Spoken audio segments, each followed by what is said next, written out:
الشامي وبيسان إسماعيل والسيلاوي في مسلسل البقاء للأقوى. بعتني يا رخيص. مطربين الجيل مولعين أغاني والمشاهدات بالملايين، وشكلهم عم يضاربوا على بعضهم هالكم يوم. رح نبلش بالسيلاوي يلي نزل غنية جديدة بعنوان غريب بلاد، وشكله عم يشتغل على الساكت وبده يطرب الجمهور بنجاحه. الشوارع والمدينة.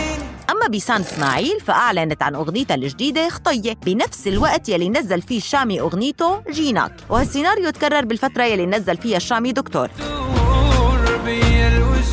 بوقتها بيسان نزلت الحربين،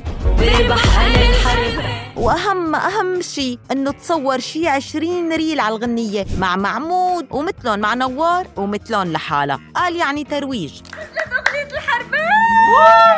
أما الشامي فمصر كل مرة ينزل غنية ما حدا يفهمها غيره. بعتني يا رخيص. ونحن نعيد ونكرر وندقق ونركز لنفهم الكلمات بس، لأنه المعنى انسى الموضوع.